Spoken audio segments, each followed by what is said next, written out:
Welcome to What's Happening, a podcast created by and for the Anglophone East School District. Join us on your drive to work, your walk around the block, in the staff room, or while you're relaxing. You bring the coffee and we'll bring the news. Everyone, welcome back to What's Happening. We are super excited about this episode because it comes around every year. We are joined by Aubrey Kirkpatrick. We are talking about Fill the Bus. Aubrey, thank you so much for joining us on What's Happening. Awesome to be here, guys. Thrilled. So this year is the 22nd annual Fill the Bus. And because we had to pivot last year to a virtual campaign due to COVID restrictions, this year we're combining the best of both worlds. And I think that's the first time. Is that the first time ever we've done virtual and traditional? Yeah, it's the first time for this. So we're going to give it a go and see how we make out. Yeah, so people have two opportunities to donate. They can donate at the link that will be in the show notes, or they can bring a non-perishable food item to their school. Yeah.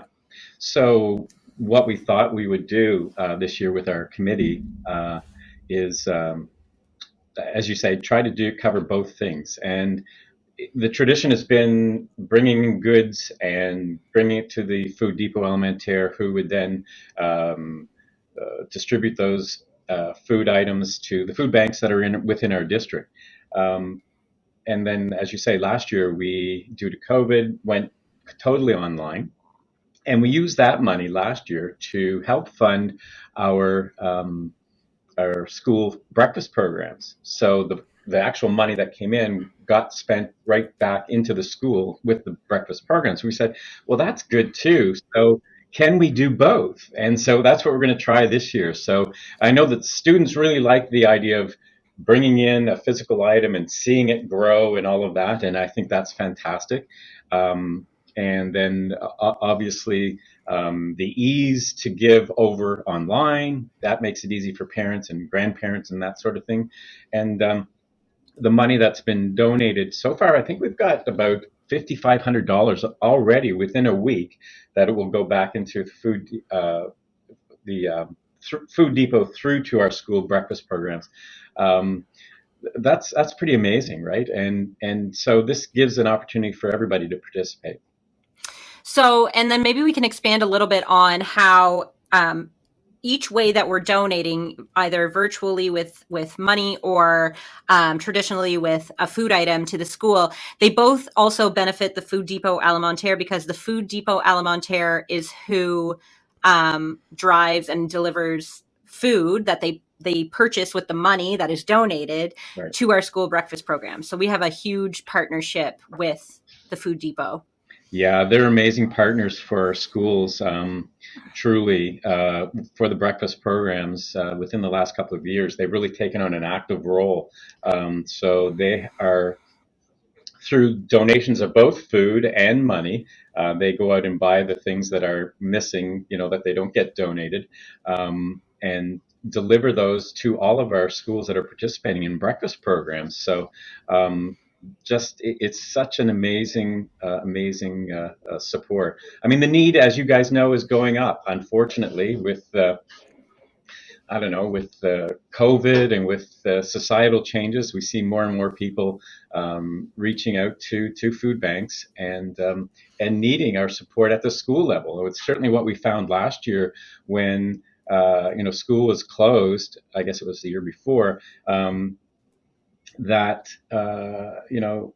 students, especially those at risk, were really missing that opportunity to have breakfast and also have something for lunch, right? And they really, the schools, and people don't know how much the schools give back in this regard, to make sure that kids have something to eat. I don't know if you know this, but this statistic came out a week or two ago in the Child Poverty Report Card, but 32% of people served at New Brunswick food banks are children. The amount of need is staggering, and Fill the Bus is just one way that we can try to help and give back. Right. Yeah. And our school breakfast programs are amazing. I think we have breakfast programs in every single one of our schools. They not all of them run every single day, and not all of them serve the same amount of people. But I know that a lot of our schools serve almost their entire school population every day, and that is not only, it's because it's become kind of a social event too, right? Anybody who wants a breakfast can have one regardless. Yeah. So there's no barriers to accessing breakfast if you want it. No, and I think that's why, donating money that will go into that program through the FDA, it really works, right? I mean, the opportunity to ensure that kids are getting at least one healthy meal a day to kickstart their day and kickstart their learning is really important.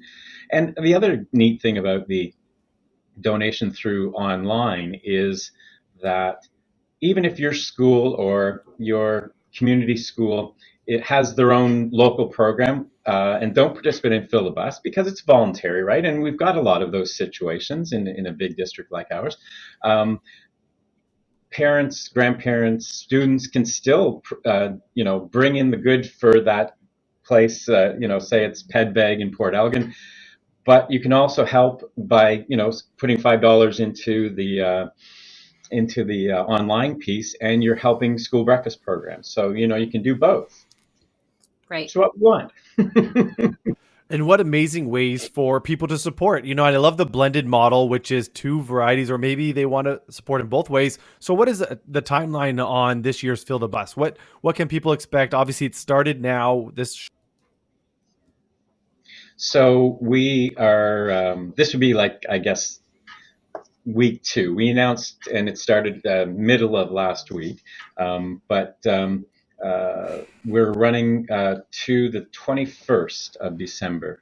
And my goodness, that's coming right up. I just can't believe how much the days are going by so fast. Yeah, so the Tuesday the 21st, we're going to have 7 or 8 buses that'll be out collecting food from our schools and bringing it to the food depot with a bunch of volunteers from the district office and some from our high schools, some young people that have lots of energy and muscles to help us out. As you know, we've been doing this for I think 22 years or 21 years, and it's really morphed into something just absolutely wonderful. And we finally clued in. It was like 2 or 3 years ago. It's like, why are we doing this? We're all 20 years older at the district office, and finding it hard to unload a full school bus. And then we finally go, why don't we get a high school hockey team or a football team to help? And it's been great, and they've absolutely loved it. So we've kind of continued that tradition the last few years. And they really add, I find, to the energy of when you arrive at the food depot with your full bus, and to see the kids there and they're so excited to start unloading. It really kind of adds to the whole atmosphere of the day. It's a really fun day. Yeah, it is. It really is.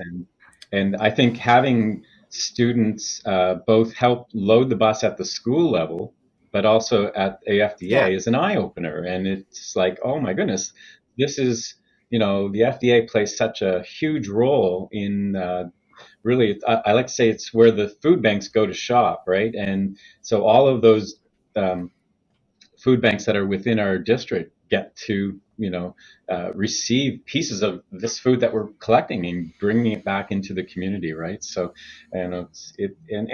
why this works, I think, is it's synergy. It's the amount of students that we have, right?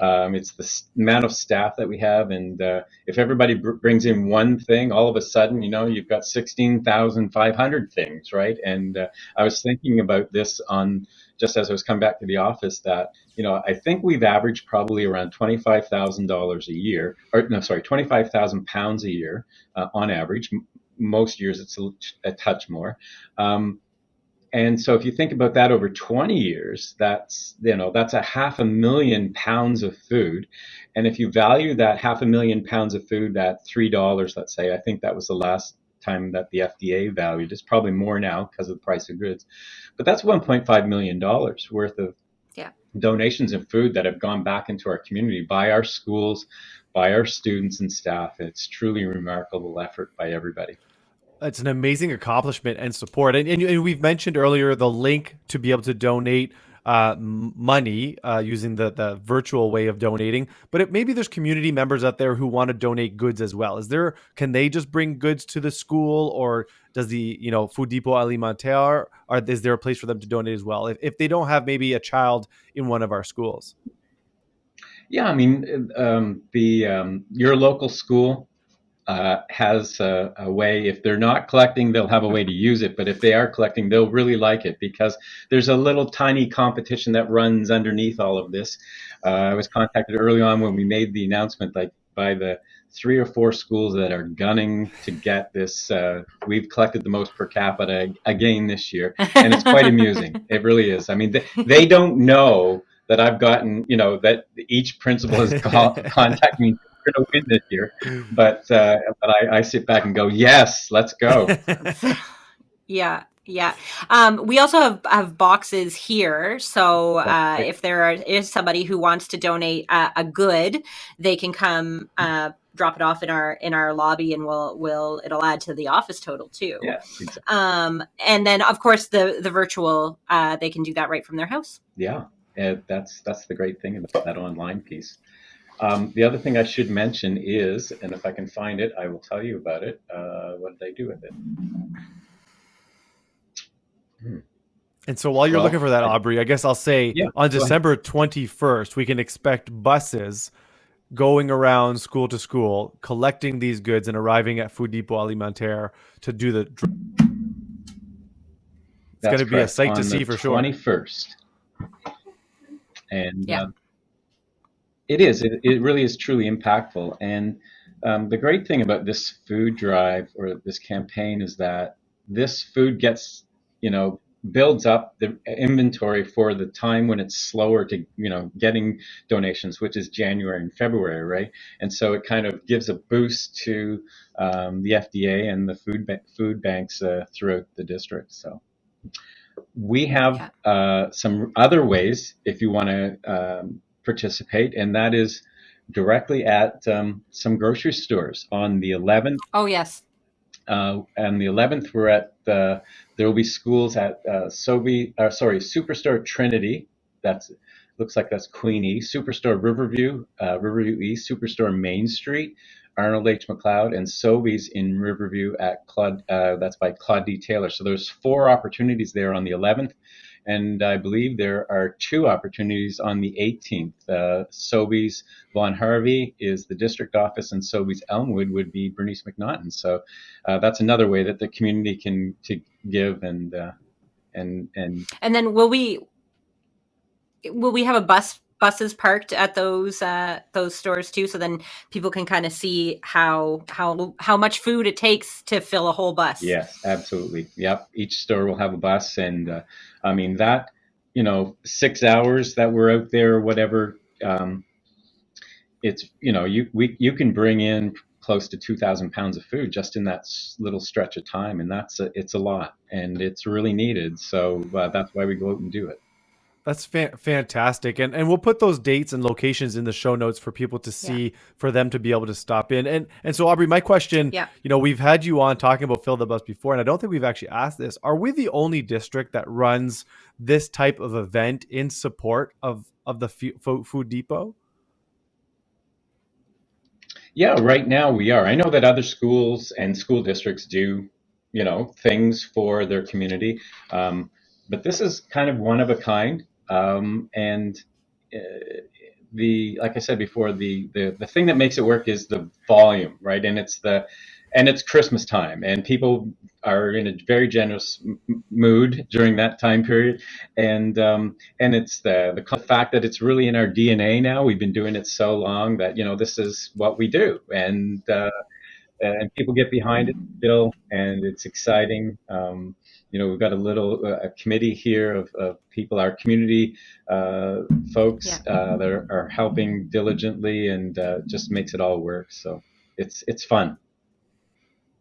Yeah, it really is. I've since I started working here, so that was in 2010, which blows my mind. But I've been on the bus every year that we've had the drive and had the bus, and it's just always a really, really exciting time. And it's one part of what we do that we're trying to tackle the hunger issue, the student need for meals and food, and so we did it in 4 or 5 schools where we were providing a daily snack or two for every classroom in about 4 schools. So that that was one thing. We've got a committee that is working behind the scenes to try and find a program that we can do at lunchtime for either free or reduced lunch.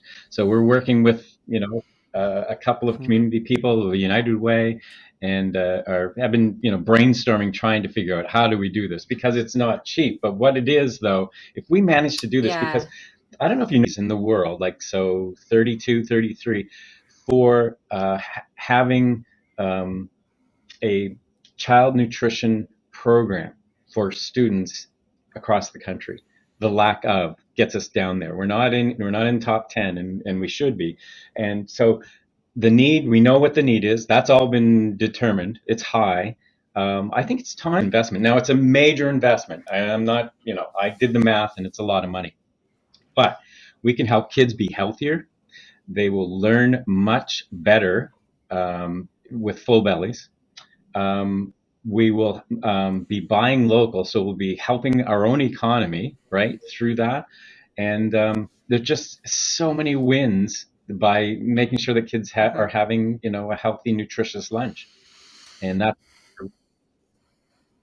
And helping families too, right? Families who may, maybe not spending money in places because they need to ensure that their child is fed for lunch. That creating that freedom for them to allocate funds to something else that maybe would be beneficial to their family, that helps the whole community, right? So now they can put money towards experiences that they probably wouldn't otherwise be able to, because they need to purchase groceries for lunch. So if we're subsidizing that for families, we're creating a whole other kind of experiences for them. We veered off topic, and that was my fault. I saw an opening, I went in. But fill the bus is one. We know what the need is. We know, at the school level, we know that it's probably somewhere in the 20 to 20. And if there's a way that we can help. What an amazing for community, parents, grandparents to give back, right, and give to the schools in all support of an amazing cause, right? It's not. Sometimes we ask for donations and you're like, where does that go? Right. But this is almost full circle, right? You're donating so it goes to the food depot, and then they support the breakfast program. They support our schools, and we're supporting, other areas of our community as well. So what an amazing opportunity is in support of the community and the schools at the end result. And as you mentioned, it's full bellies. It's students. It's such a great opportunity to give back. And I encourage everyone who's listening and watching, follow the link for the virtual ability to donate, or send some goods into the school as well to support, another amazing Thank you very Fill the much. Bus year.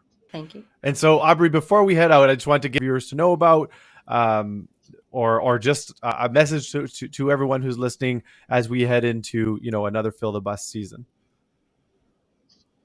Most important thing that I could say is thank you to the students, to the staff. There's an extra effort at the school level, to the parents, to our folks at the district office here and so forth, our little committee. The opportunity to give back to your community and to help your fellow man is not to be taken lightly. And then it is one of the reasons that we're all here is to help each other out and make things better for one another. So yeah, just a big thank you, and looking forward to our day. If it's 30,000 or 20,000 pounds, it really doesn't matter. It's something that's moving the needle forward to helping kids be better. Absolutely amazing. And all those links and that information is going to be down in the show notes for everyone to know where you can donate, how you can donate for another great initiative in Fill the Bus. So Aubrey, we thank you for taking the time out of your day to join us on this episode to share the story of Fill the Bus and how our community members can donate and support such an amazing cause. As always, stay tuned, stay connected, and stay creative. This was What's Happening.